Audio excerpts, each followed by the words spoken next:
Well, hello again, and welcome to this latest edition of our Into Acoustics Academy webinar series. Now, to give you some background to our choice of topic for today, we perceived that there's been a great deal of attention in recent times, including from our own Into Acoustics Academy and also from elsewhere, surrounding various new and exciting tests of vestibular function, such as the video head impulse test, and others that are in the pipeline.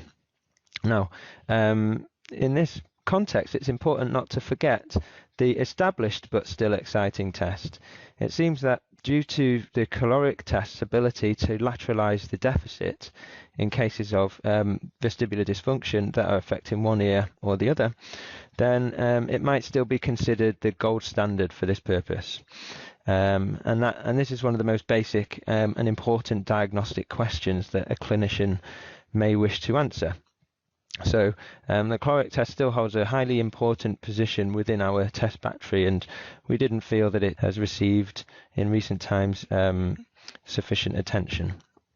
However, rather than limit our discussion just to the core principles of the caloric test, we would like to extend the discussion by exploring some perhaps lesser well-known but more specialized aspects of the test. Refreshing our knowledge like this might help to maximize the application. Now, just in case you weren't aware, my name is Michael Maslin, and I work with Into Acoustics Academy as a clinical trainer and audiologist. Now, in the Academy itself is the organisation within Into Acoustics which provides support and academic training and teaching in areas of audiological and vestibular technologies and their applications. In terms of the content for today in a little more detail, the obvious place to start seems to be with a revision of some of the basic principles, albeit briefly, and an appreciation of some of the clinical considerations and limitations when performing the caloric test. This should highlight when it's necessary to adjust that test strategy into a more specialized format in certain occasions, which we'll move on to at the end, illustrated with the benefit of a video demonstration featuring myself and other colleagues. But first things first, some test principles. Now, this illustration highlights the anatomical position of the inner ear within the head. There are a couple of specific points that I wish to highlight from this slide. Firstly, with our attention on the lower panel, which is a top-down view of the head, we can see, or an outline if you like, of the head, we can see the horizontal semicircular canals as they protrude laterally. Now, the loop of each one is physically the closest structure to the perimeter of the head, compared with the various other structures of the inner ear that we display there. The second key message that I would like to highlight from this slide is if we turn our attention now to the upper panel. This shows the so-called horizontal canals, or in fact not quite horizontal but tilted upwards by 30 degrees. There are a number of possible reasons for this sort of evolutionary quirk, if you like, and it's perhaps difficult to conclusively decide the exact reason why the horizontal canals have evolved in this way. But clearly the canals will come entirely within the horizontal plane when the head tilts forward, as happens during fast locomotion, and so it may be in some way related to that. In any case, we can see that there are these two specific anatomical quirks related to the horizontal semicircular canals. Now, if you didn't know already, then it might be apparent from all this discussion of the horizontal canals that the caloric test is somehow concerned specifically with these canals. Well, this is absolutely the case. When we talk about the caloric test, then we really talk about stimulation of the horizontal semicircular canals and the central neural systems associated with it. The various other structures of the inner ear are either not involved at all when we provide a caloric stimulation, or they're involved to such a low level that it really does provide us with no real clinical utility. So an important feature of the caloric test when we perform and we report on the results is that we must guard against generalizing the results that we obtain information from the horizontal canals, and avoid generalizing that into the other structures of the inner ear and central neural systems. Now, turning our attention for a moment back to the head position, as I'm showing on this slide here. Now, with the caloric test, we would like the horizontal canals to be orientated in the plane of gravity. Since when a person's head is upright, the horizontal canal is tilted around 30 degrees, then lying the person backwards by a further 60 degrees should bring those canals into the vertical plane, or in other words, orientated 90 degrees in total from the floor, perpendicular. So a patient lying on the couch in the clinical room in this position is said to be lying in the caloric test position. And you can see here in this expanded schematic of the inner ear on the right hand side here, as I've highlighted in red, the horizontal canal as if we are looking at it from the side-on perspective as we see the patient here. And that horizontal canal is orientated in the same plane as gravity here. Now, we're going to combine the information from the from the previous couple of slides into this schematic that I'm showing here, the structures of the ear seen as if the person was in the caloric test position. So we know that the horizontal canal protrudes laterally towards the perimeter of the head. So viewing the ear in cross-section might look like something a bit like this. On the right, over here in this region, we see the external ear canal. In the middle, we see the middle ear bones as they would pass sound vibrations through through the middle ear cavity through to the cochlea. And the cochlea isn't actually shown in this view for simplicity, but we do see just in this region down here the stapes and the stapes footplate. And then over on the left side of the schematic here, we see the horizontal canal here in close proximity to the middle ear cavity. Obviously, in reality, it is embedded within the temporal bone, which forms the wall of the middle ear cavity. Now, while the detailed discussion of the way in which head movement is sensed by the horizontal canal is then transformed into neural code, that's beyond the scope of today's talk. But I will just give a brief account just for the purposes of understanding the principles of the caloric test. Now up here, at the top part of the horizontal canal, as it's orientated in the vertical plane, we see this bulbous region, which is known as the ampulla. And the ampulla contains the sensory hair cells that are responsible for actually detecting motion and converting that motion into a neural code. These hair cells are mounted down here in this mound, a sensory epithelial known as the crista ampullaris. And the stereocilia, the hairs, if you like, of those hair cells can be deflected in one of two ways during a horizontal head movement. They could be directed either towards the utricle is over here, or they could be directed away from the utricle. The mechanism that causes these hair cells to bend either towards or away from the utricle is fluid pressure exerted by inertia of the endolymph. So these structures all contain endolymph fluid. And during head movement, inertia of that fluid pushes against this membranous structure, which I show here in yellow, known as the cupula. And head movement in one direction produces pressure which pushes against this membrane, moving the hair cells accordingly, as shown here.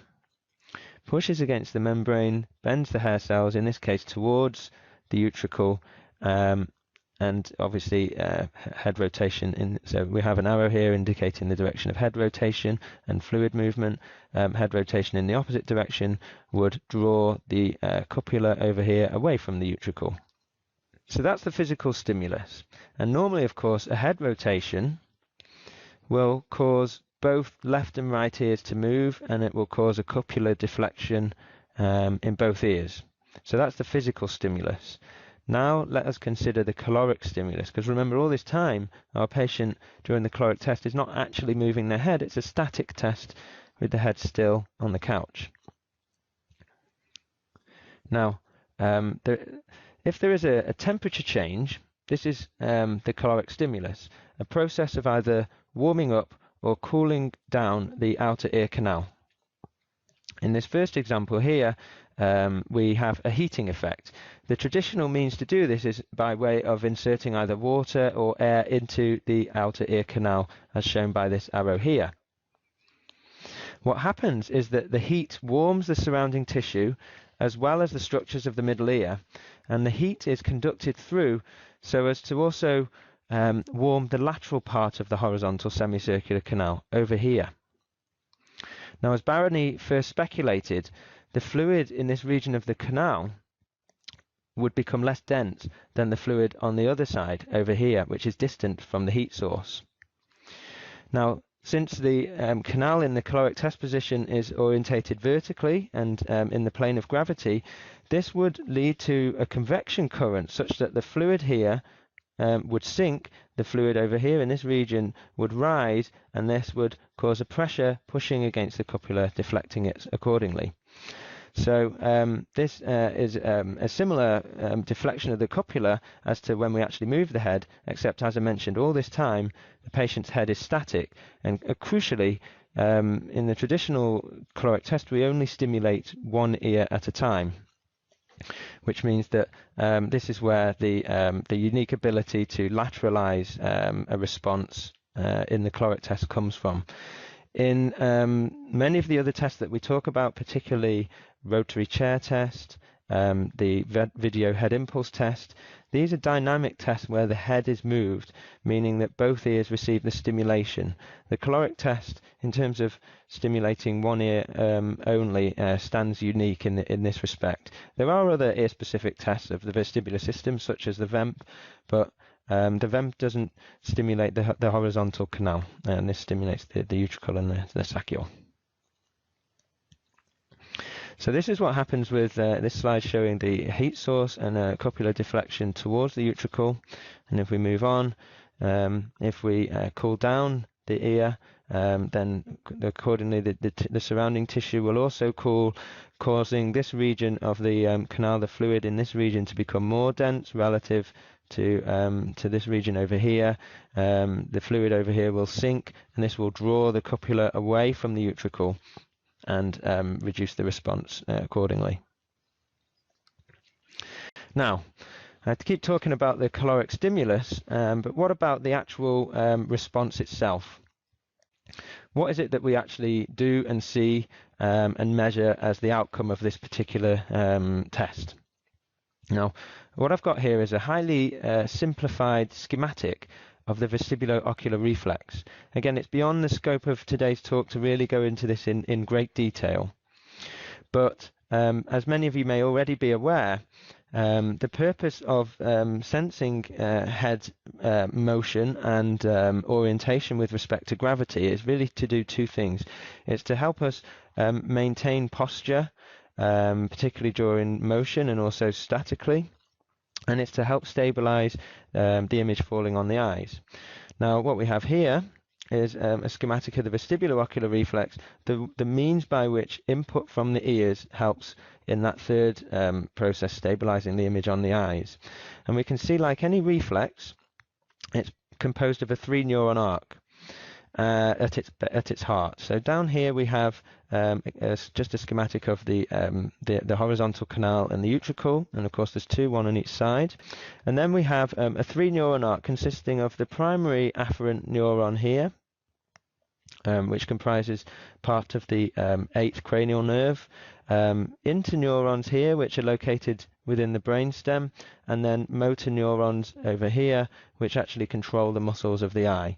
Now, in yellow here, we have the medial and lateral rectus muscles, and these control the horizontal position of the eye, and the eye, of course, is shown here. Now, what I'm showing with this red arrow is a warm caloric heat source. And as we've just described, when this happens, we set up a convection current within the stimulated ear such that the hair cells, as you can see, the stereocilia described shown here on this hair cell, are deflected towards the utricular structure. And when this happens, as we can see here, that we have a timeline, and this arrow here is indicating the start of the caloric response. And when this happens and the hair cell is deflected, then we change from a resting firing rate indicated by these spikes, these vertical spikes as a function of time going across, and the resting firing rate increases markedly, so we can show an excitation effect on the nerve here. As indicated by the more frequent spikes or nerve spikes. Now this excitation effect is passed through the reflex pathway such that the muscles that draw the eyes to the left are contracted, and this movement to the left is shown here, this slow drift to the left. And this is the same type of effect that we might expect when the head is rotated to the right. And the individual needs to maintain their eyes on a fixed point. And to maintain their eyes on a fixed point, if the head is rotating to the right, would require the eyes rotating to the left, as occurs here. But there's one crucial, well, a number of crucial differences, but one important one is that with the caloric stimulus, the opposite ear, the non-test ear, is completely unaffected, so that we see there's no deflection of the hair cells here, and the firing rate on the in the reflex pathway from the non-stimulated side remains unchanged. There are a number of more complex interactions as well related to the effect of excitation on one side on the amount of excitation on the other side, and so on, which we don't necessarily need to go into.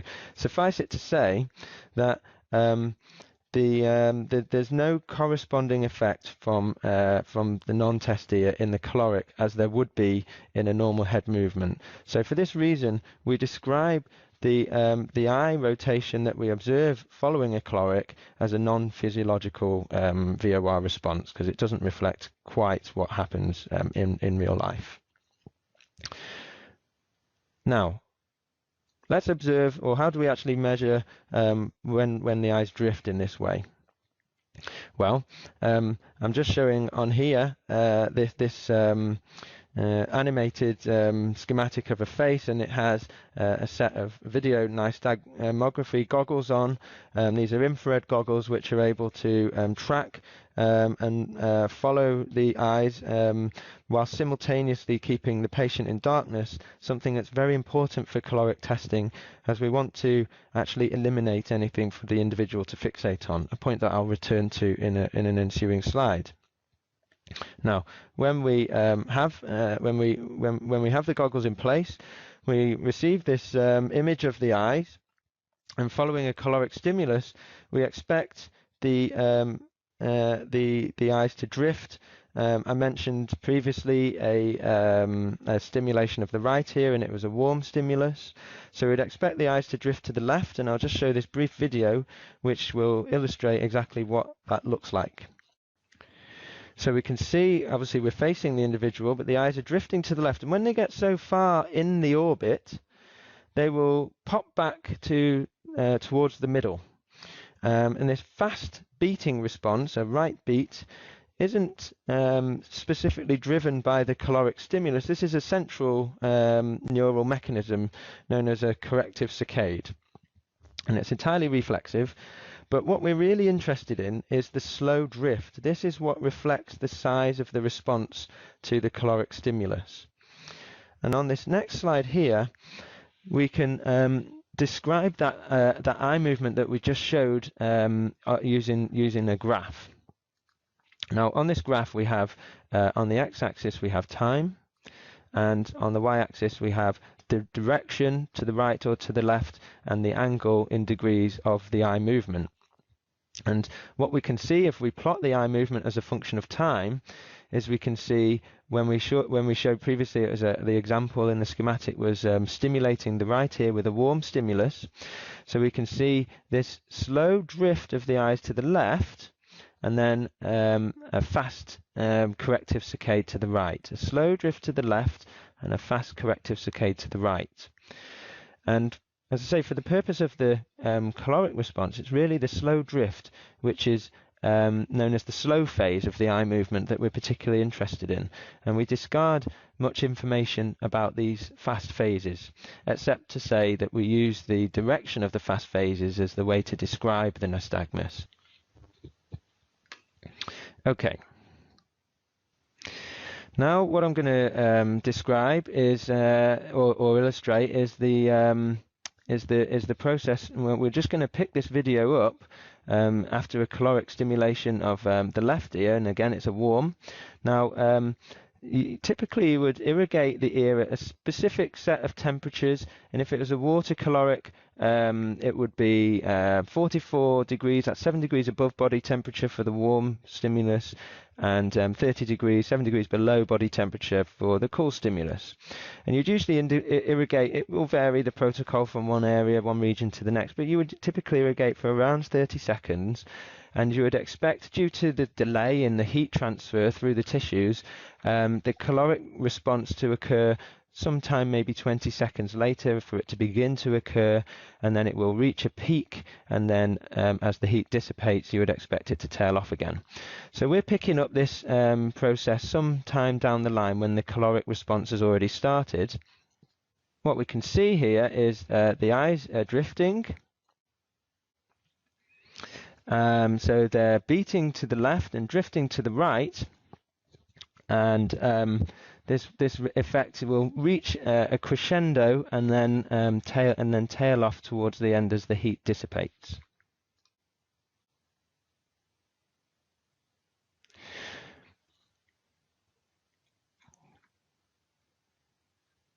So I'm just going to allow that video to reach its conclusion there. And what I'm going to do is I'd like to just draw your attention down here to this region on the bottom right hand side of the screen, where you can see it says pod view. Now this recording process of recording the nystagmus proceeds automatically during the test. The software that you might typically encounter, such as this is the Visualize 525 system from Interacoustics, is programmed in such a way that there's an algorithm to automatically detect the fast and slow phases and measure the slow phases for us. The slow phases will be measured in terms of degrees per second, how far the eyes moved in a unit of time. And of course we also see the image of the eyes. And this pod display, which I've expanded and highlighted here, is showing the profile, the time profile. Over here we have time, and then the velocity of the eye movements. And each of these points is an individual slow phase from that combination of fast and slow phases that we found. And the software has highlighted and I isolated the slow phases, measured the slow phase velocity, which is displayed on this y-axis here in degrees per second, and then plotted it as a function of time. So we have a profile of the way in which the caloric stimulus gradually, there's a delay while so we put the water in at time 0 for about 30 seconds. There's a small delay while the temperature passes through the surrounding tissues, and then it reaches a crescendo and then gradually tails off again, of course, as we've stopped stimulating.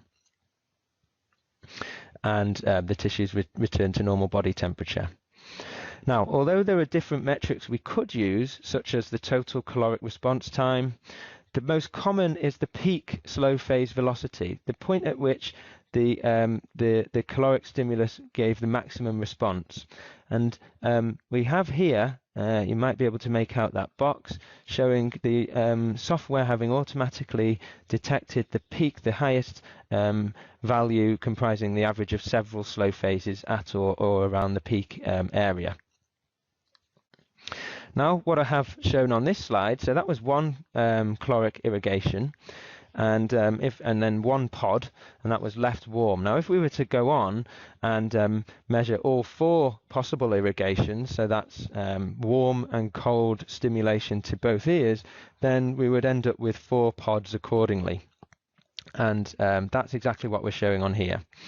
So we have in the center of this graph here time 0, and then we have time stretching from 0 to 120 seconds for stimulation of the right ear, and then over here for stimulation of the left ear. And responses going positively on the y-axis here are responses that produce a right beating response. A left beating response. In this direction, so reading across the graph, we have the opposite responses that produce a right beating response. And there are a number of particular points that I'd just like to highlight from this slide. First of all, so it's the 4 peaks that we consider in combination, producing known as what we call the alternating binaural bithermal test. So it's the AEBB test, first described by Fitzgerald and Hallpike in 1942, where, as I say, each ear is irrigated twice, producing those 4 responses, the excitatory and inhibitory responses to each side. There's a small region of the display here where you can see that the response from its peak all of a sudden drops down very low and then returns again after a short period. And I've shown on this schematic here that happens on all 4 occasions. And I will return to that point in a slide subsequently. But for now, just wanted to highlight to you that we have the 4 responses in the typical alternating binaural bithermal test, and we plot the peak or the average peak slow phase velocity from each pod, and it is usually displayed somewhere in the software. In this case, it's down here and over here and so on, and these values are used to quantify the caloric response. So, in summary so far, we have this temperature gradient, and it's produced by the air or water stimulus, leading to some response, a movement of the eyes, which we detect, and the amount of movement or the speed of the movement relates to the sensitivity of the horizontal semicircular canal. So we have those 4 numbers, the 4 average slow phase velocities, and we can use these 4 numbers to assess the caloric test in a total of 4 ways. And I'm just going to cycle through each of those 4 metrics in turn before we move on. So, first of all, it's important to consider the total caloric response.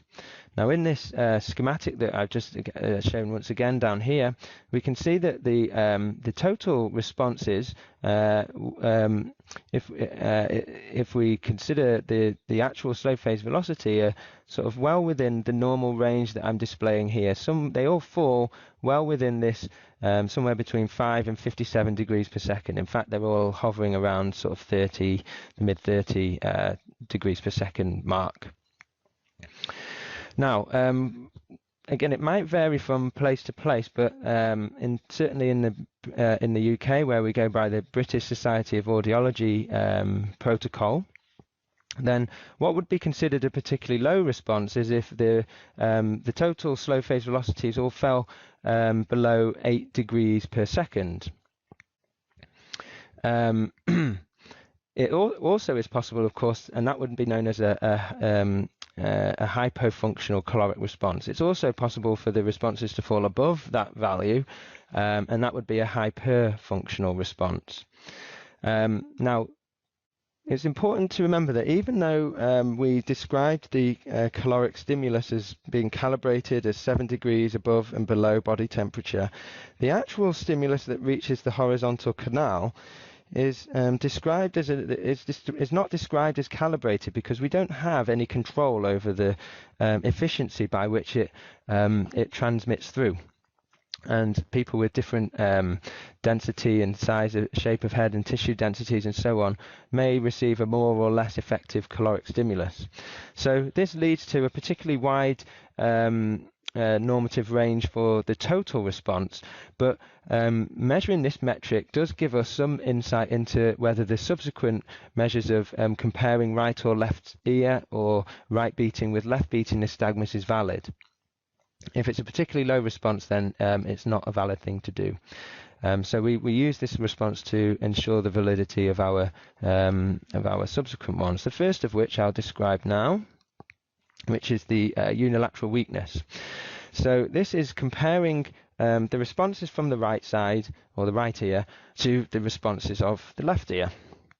And it might be, for instance, that someone with a chronic or perhaps acute vestibular insult, one of the first clinical questions is to lateralize which side is affected, which will, of course, influence your clinical decision-making and management strategy. And if that was the case, for example, if we had, in this case, a deficit specifically on the left side, then you would see a pattern of your pod display something accordingly, where there was very little or zero response from caloric stimulation of the left ear, but the right ear falling somewhere within the normal range.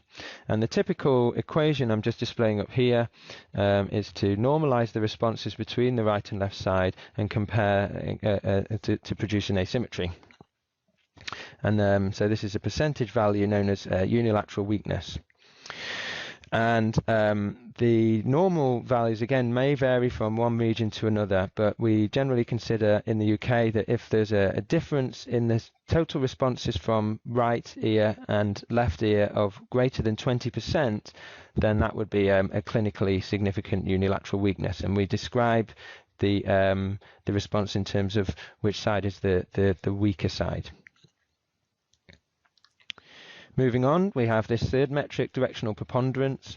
Now this is comparing not right and left ears, but right beating versus left beating nystagmus. So previously we followed the columns of the display here for canal paresis or canal weakness, but in this particular one we read across the chart in this direction. So we're comparing responses that are right beating compared with responses that are left beating. The equation in all other respects is equivalent, and we receive this metric known as directional preponderance. Now, in reality, this particular measure is of somewhat questionable clinical utility. There might be some cause, such as a pre-existing nystagmus, which beats in one particular direction. Let's say it beats to the left. And when we then do a caloric stimulus, irrespective of which ear we stimulate, but when we do a caloric stimulus which produces a left beating nystagmus in this example, then it will add together constructively with the existing nystagmus. Whereas when we do a response which produces a right beating nystagmus, a caloric response, that will somewhat cancel out the left beating nystagmus. So the caloric stimulus to the left is enhanced by the existing underlying nystagmus, and the caloric responses to the right in that example would be somewhat cancelled out. In this one here, we're displaying something similar, but in this case we have a directional preponderance to the right. All the responses to the left are reduced or somewhat cancelled out, and the responses to the right are augmented or strengthened.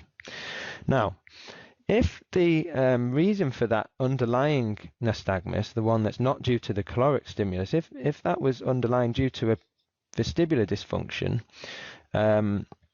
then that occurs in the acute phase, then we might describe it as a spontaneous nystagmus, which is vestibular in origin, and you would expect that over time, if it was a persistent effect that produced this spontaneous nystagmus, that there would be a process of central compensation, and then the spontaneous nystagmus would dissipate, and so with it would the directional preponderance that we see on the caloric test. So you could consider the presence or absence of a directional preponderance as a kind of surrogate measure of the progress of static compensation. However, in reality, it's somewhat limited because it's very rare that we would have the opportunity to do a caloric test in someone in the acute phase when they show a spontaneous nystagmus. And it's very likely that they're only well enough to attend a clinic and have this test done when they've somewhat recovered, in other words, when they've actually already gone through the static compensation phase. In addition, there's another limitation, which is that there are other causes for directional preponderance, and it's difficult to distinguish between them. I won't go into any further detail for now, but should you wish, we can always obviously discuss this and provide references. And finally, we have this fixation index, which I said I'd return to. Now, the caloric response produces a nystagmus which is peripheral in origin and can be suppressed by central neural mechanisms that when we are presented with something to look at, something to fixate on, an object. This is why we do the caloric test with the cover on in the VNG goggles in darkness. But a part of the caloric test, we would actually like to check that the patient can successfully suppress the response. In very rare occasions, there might be some kind of central neurological disorder, particularly one that might affect the cerebellum, which impairs this ability to suppress the response. So we test for it, and this is known as the fixation index. What happens is there is a small light which shines inside the goggle, and when it comes on, the patient is simply instructed to look at the light. And when the light is on, there'll be some indication shown by these yellow bars here to show the clinician that the light is on and the patient has something to look at. And as I say, normally we'd expect this ability to be good, representing the need to override vestibular inputs on occasions when following a moving target, such as in a smooth pursuit task. But we want to also know whether or not that that ability can be impaired, and whether and if so, could that be representing a pathology within the nervous system, control of the eye movements, such as a cerebellar lesion. Now, normally there are only two fixations needed, one for left beating and one for right beating nystagmus. However, the test is only valid when the size of the nystagmus is equal, which may not be possible if there is a caloric weakness, or difference in sensitivity of the ears due to some pathology. So therefore, it's typical, certainly in the interacoustics device, for us to measure fixation on all four irrigations, and then once we have all four available, we can choose the best pair for comparison, or in other words, the most similar pair. And we have this equation which simply detects as the size of the nystagmus before, the size of the nystagmus during, and the size of the nystagmus after the light comes on. So before is known as V1, during is known as V2, and after the light comes on is V3. And we simply add up the slow phase velocities in those time periods, and then we come up with the use of that equation of a value known as the visual fixation index. And typically, we would expect people to be able to suppress their nystagmus by at least 50%. If it was over that, at least according to the UK protocols that I'm familiar with, then we might consider, at least in the context of the other test results, whether or not that was significant. Now, a number of studies have considered the possibility of a monothermal warm screening test. The primary reasons for this are to reduce test time, consider the time it takes to perform the caloric, in addition to all the other vestibular tests that a patient may undergo, such as oculomotor tests, positional tests, functional tests, and so on. But also, we would like to minimize the potential negative experience for the patient. And something that we haven't considered so far in today's discussion is that if the caloric stimulus is effective, the patient will experience vertigo because of the artificial asymmetrical input through the vestibulo-ocular reflex that we described earlier. And now, due to the sensory mismatch with other sort of sensory inputs such as proprioception and vision and so on, then this vertigo may well be accompanied by nausea and vomiting. So patients don't tend to appreciate this test or tolerate this test as well as perhaps some other tests, and we have to be very mindful of this. But in the screening mode, only 2 irrigations are done rather than 4. a warm response from both sides, which will result under normal circumstances in a PODS display as I'm showing here.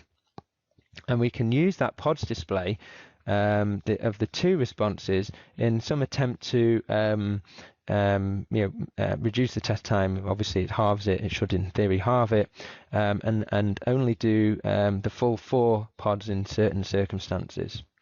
So, how do we judge this this screening, and whether or not we need to then continue on to the main 4 pods? Well, if we follow certain criteria, the absence of a spontaneous nystagmus, which of course will, if that was present, will result in a directional preponderance, and we need to make sure that that's not the case, and that there's no spontaneous nystagmus. If there is, then just doing the 2 irrigations and not 4 will mean that we won't be able to measure directional preponderance, so that would be a contraindication for the screen. We also need to ensure that the total response is higher than this value here, at least this is the one that we take with the BSA, so that our measures of asymmetry are valid measures. And if we take a measure of asymmetry with the 2 warm responses, if they're less than 15% different, then it's highly likely that that there'll be no further useful information from doing the 2 cool irrigations. If we don't meet any of these criteria, then it would become necessary to measure all 4. But it's been shown a very high sensitivity and specificity for predicting the bithermal results just from these 2 monothermal ones, the 2 warm ones, assuming we satisfy these criteria. And this, of course, is a particularly useful feature to illustrate in various difficult to test populations, including children who might not be necessarily expected to tolerate all 4. Now, it's often been described as a limitation of the caloric test. The frequency response of the caloric is rather low, and again, we already discussed that the caloric is a non-physiologic response because it only stimulates one ear, but it also only stimulates that ear as if the head was moving in a very, very slow fashion, much slower than perhaps we would normally do in day-to-day. And what I'm showing here, again, coming back to that PODS display, is the time profile of one of those caloric responses from the previous slide. And I've measured it approximately at 100 seconds. So we could consider that this pod down here is a half cycle of a sinusoid. And if we were to produce the other half, we'd end up with a stimulus that was, a response that was 200 seconds in duration. Now, if we take that sinusoid, and I'm just displaying on this slide here the same sinusoid, but just a little more simplified, then we can measure the frequency of that sinusoid, and this particular one that I measured approximately comes out as 0.005 hertz, moving the head in such a fashion as it only goes through one movement every 200 seconds. Now, of course, we have to apply some caution. As I mentioned earlier, we are effectively having an uncalibrated stimulus, so it might vary from one person to the next and so on. But this slide on here shows where we group the caloric test in terms of its strength, and that value that I produced earlier just now, 0.005, corresponds quite closely with this commonly quoted figure. Sometimes it's as low as 0.003 that you might see in textbooks, and it will vary, but it shows that the response in terms of VOR gain as a function of head rotation is very, very low for the caloric test, and we do have to be aware of that as a limitation of the test, compared with, for example, rotatory chair or the video head impulse test.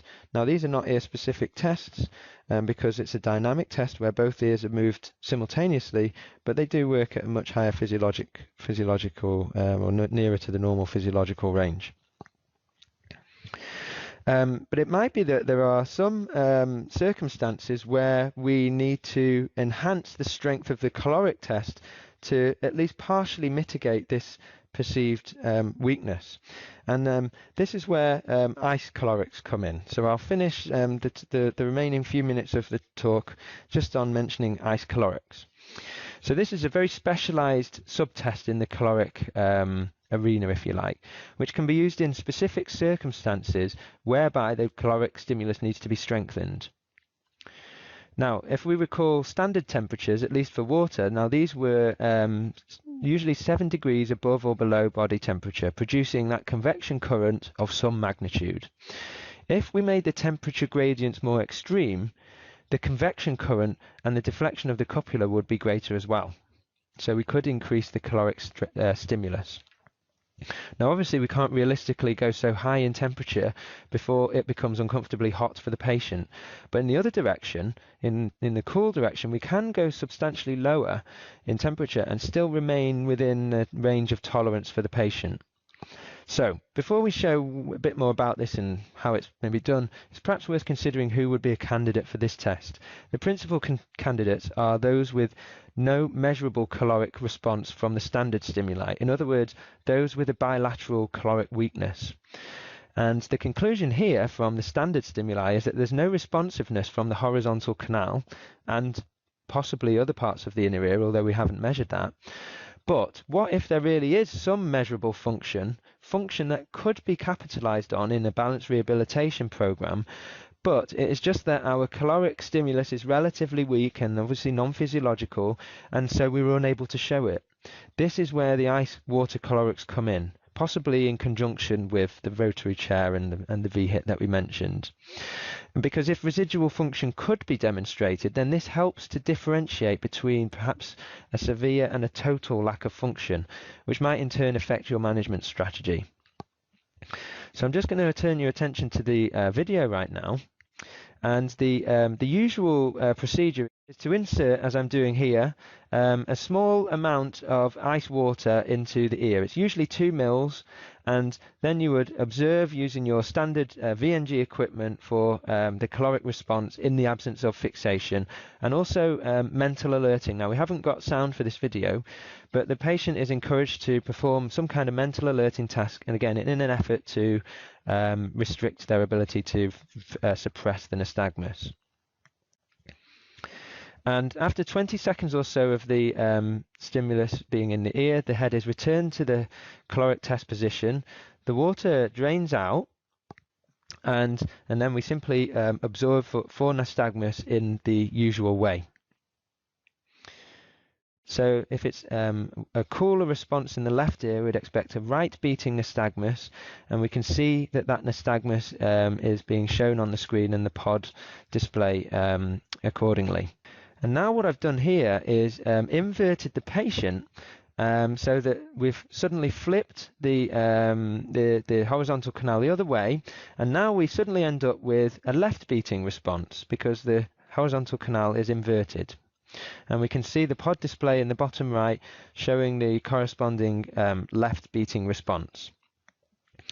Now it's actually very typical for the ice caloric to simply measure the response in the normal supine in the caloric test position. And if we can see a response, if it was a left ear and ice cool, it would be right beating, and if it was the right ear ice cool, then it would be a left beating response. And it's very typical just to do that in the supine position. And I've showed here moving from the supine to the prone position.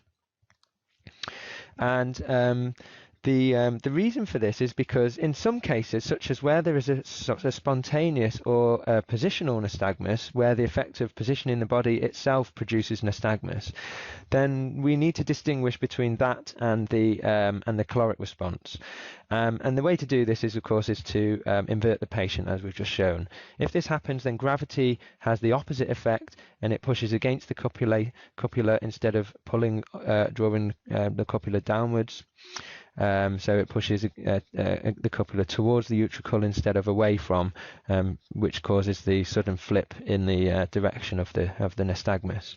Now, if it was a spontaneous or a positional nystagmus and not a caloric response that we were seeing, then the change in position, moving from supine to prone, wouldn't affect the nystagmus. So in this way, we can differentiate. Okay, so with close eye on time, I'll just draw our discussion to a close. So over the course of today's webinar, we've had a chance to remind ourselves of the basic principles of the caloric test, and we've cycled through the main parameters that we use to measure the response, and we've also thought about extending the standard alternating binaural bithermal test in several ways. One was abbreviating the response, the monothermal warm screening test, and another was enhancing the caloric test in terms of the ice core, and that could be in the supine and or the prone position. Now with that, I will draw my discussion to a close, but I would like to invite anyone who is interested to ask any questions, and I'll do my best to reply. But in the meantime, thank you very much for taking the time to attend and for your attention throughout.